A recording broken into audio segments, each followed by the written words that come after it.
এই গরমে আইসক্রিম পছন্দ করে না এমন মানুষ কিন্তু খুঁজে পাওয়া যাবে না। শুধু কি ছোটরাই আইসক্রিম পছন্দ করে সেটা না, বড়রা কিন্তু আইসক্রিম খুবই পছন্দ করে।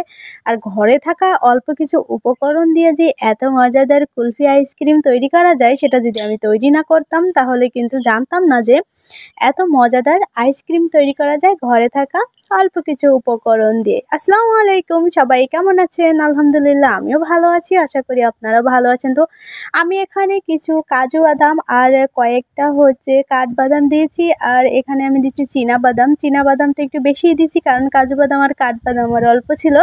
চীনা বাদামটা কিন্তু আমি হালকা ভেজে নিয়েছি, আর উপরে খোসাটা একটু ঘষা দিলেই কিন্তু উঠে যায় ভাজার পরে। তো যতটুকু সম্ভব আমি খোসাটা উঠিয়ে ফেলার চেষ্টা করছি। পরিমাণ মতো চিনি, একটা এলাচ দিলে কিন্তু সুন্দর একটা ফ্লেভার আসে। আর আইসক্রিম আপনি ঘরেই যখন এত সুন্দর আইসক্রিম বানাতে পারেন, তাহলে বাজার থেকে এত চড়া দামে আইসক্রিম কেনার কি দরকার। আমি কিন্তু উপকরণগুলো একটা ব্লেন্ডার জারে ব্লেন্ড করে নিয়েছি, আর 1 কাপ দুধ দিয়ে এটা আমি 5 মিনিটের জন্য রেস্টে রেখে দিয়েছি।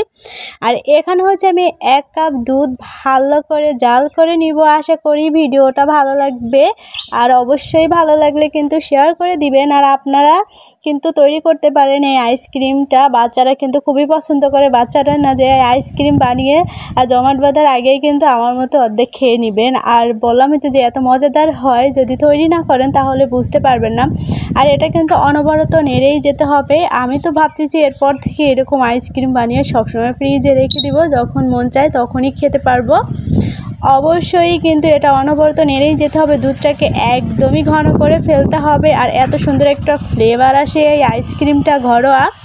যদি না বানান তাহলে কিন্তু বুঝতেই পারবেন না। অবশ্যই কিন্তু ট্রাই করবেন আর আমাকে কমেন্টস করে জানাবেন। তো যেই মিশ্রণটা আমি বাদামে রেখে দিছিলাম, আর সেটা কিন্তু দিয়েও ভালোভাবে জাল করে নিতে হবে। আমি কিন্তু আরও 3 থেকে 4 মিনিট ভালোভাবে জাল করব। যতক্ষণ দুধটা ঘন না হয় ততক্ষণ কিন্তু জাল করব।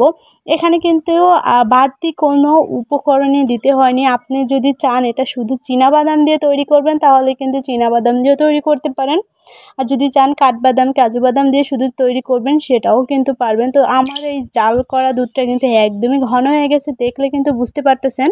দুধটা যত ঘন হবে আইসক্রিমটা কিন্তু ততই খেতে খুবই ভালো লাগবে। কিছুদিন আগে কুষ্টিয়াতে আমি খেয়েছিলাম কুলফি আইসক্রিম, কুষ্টিয়ার বিখ্যাত। তো আমি এর আগে খাওয়া হয় নাই, তাই এর স্বাদটা যে কীরকম হয় জানি না, কিন্তু খেতে ভালোই ছিল। তো আমিও ভাবতেছি যে কুলফি আইসক্রিম খেতে এত ভালো লাগে, তাহলে আমিও বাসায় যে ট্রাই করব। তো আমার এই আইসক্রিম খেয়ে তো সবাই খুবই প্রশংসা করছে। তো আপনিও কি আমার মতো প্রশংসা পেতে চাচ্ছেন?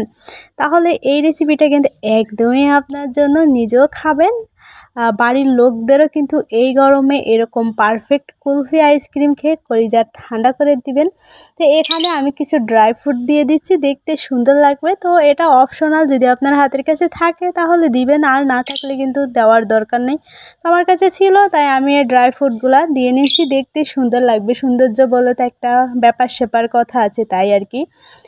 আর এটাকে কিন্তু ঢাকনা দিয়ে ঢেকে ডিপ ফ্রিজে রেখে দিবেন। 6 ঘন্টা পর কিন্তু আবার ফিরে আসলাম। দেখছেন আমার কুলফি কিন্তু একদমই জমে ক্ষীর হয়ে গেছে, মুখে দেওয়ার সাথে সাথে কিন্তু মিলিয়ে যাবে। আপনি কল্পনাও করতে পারবেন না যে এটা এত মজাদার হয়। তো এতক্ষণ সাথে থেকে বকবক শোনার জন্য অসংখ্য ধন্যবাদ। আল্লাহ হাফেজ।